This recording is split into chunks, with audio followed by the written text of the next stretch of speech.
conference realignment is all over the place, and it's just amazing what's happened over the last 2 years and what could possibly transpire. And so the Clemson slice of this is obviously, we had a discussion last time we were on where you cited some posts that you had made, some conversations that you had had concerning Clemson's issues with their television revenue in the ACC and how that's going to compound year to year and be an issue with trying to compete with the Big Ten and the SEC. And now, right after we had our conversation last week, a few days later, Mike Alford, the Florida State athletic director, approached the board of trustees and said pretty much the same thing. Hey, we can't compete at 35 to 40 million a year when it's going to jump to 75 to 85 plus in the Big Ten and the SEC. So we got to do something about this. So what are your latest thoughts? Because ever since, especially he made those comments, all sorts of speculation has run wild.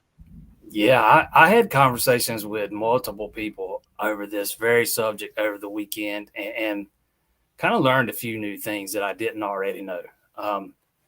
When fans start thinking about realignment in Clemson, their first thought is always to the SEC, right? Clemson seems like a natural fit with the SEC. From my understanding, as we sit here today, when the SEC decides to expand next, and if they decide to go after any ACC teams, they're probably going to expand into North Carolina and Virginia. I mean, let's be real. Expansion is all about expanding your conference's footprint, and this is a very small state here in South Carolina. The SEC already has this state with South Carolina. They don't really need Clemson when it comes to expanding the footprint of that conference. Not sure if Florida State's in a similar position, much larger state. So, I mean, it's a little bit different when you start talking about them. But I've also been told that South Carolina's board would be vehemently opposed to any invite to Clemson to join the SEC. So that would be a major roadblock. But I do think I'm sorry to interrupt, Jason. Do we know why they would be opposed? I don't know any specific reasons, but I mean, why help your rival out? you want to keep them from that SEC money, I guess. I don't know any reason. I mean, I was told that Florida would feel the same way about Florida State. Oh, absolutely. Okay, I misunderstood you. Okay, South Carolina, obviously, yes, keeping Clemson out of the and SEC. I know absolutely. When I was told that, the first thing I said was, well, that didn't work out very well for Texas A&M because they obviously did not want Texas into the SEC. I was told that was going to be more of an exception, not a precedent setter moving forward. So South Carolina being opposed would be a major roadblock. Talking to some people up in Clemson this weekend, it sounds like Clemson is trying to do some things to make itself more attractive to the Big Ten.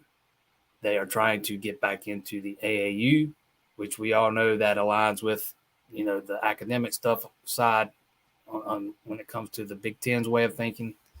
And the last two sports Clemson added, granted they were female sports, but there were gymnastics and lacrosse. And I was told that both of those were added for a specific reason. They are much more in line with the Big Ten. So as we see, and again, none of this is set in stone. We sitting here today talking about this. It could change next week, but it sounds like Clemson's got their eyes set a little further north than the SEC when it comes to any move that might be made. But again, it always comes back to that grant of rights. I know Florida State's AD talked about the $120 million buyout or the approximate $120 million buyout.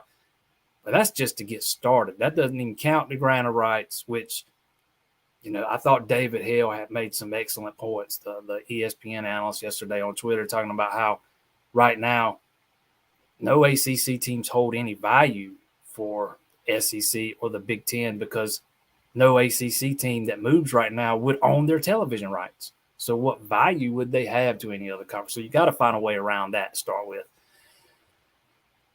Now, how confident some of these ADs are that they can get out of this thing, I don't know. Maybe they look tied up in court, but if you start tying things up in court, it seems to me you would also be tying up your media rights and your revenue up in court at the same time.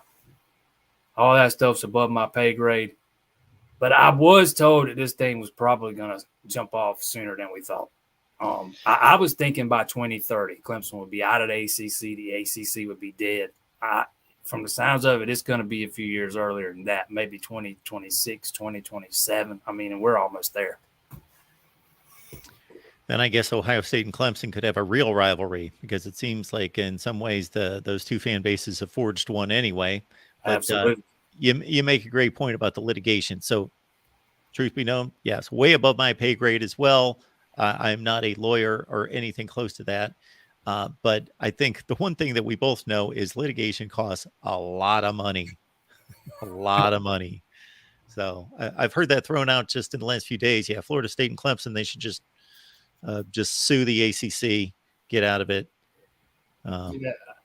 I've read pieces of the ground rights. I'm not a lawyer. A lot of it's hard to understand. Some of it's legal mumbo jumbo. There was a couple parts that I was shown, and I can't remember what they say specifically, but there's some very vague statements in there that regarding value and the value of the television contract, if I'm not mistaken, and compared to other leagues, and some very vague language in it that some people think might be up to being challenged. I don't know. We'll see. I've heard that it's up to being challenged, but I have also heard the opposing side is that it was written in a vague way to make it difficult to challenge. It depends on your perspective. Absolutely.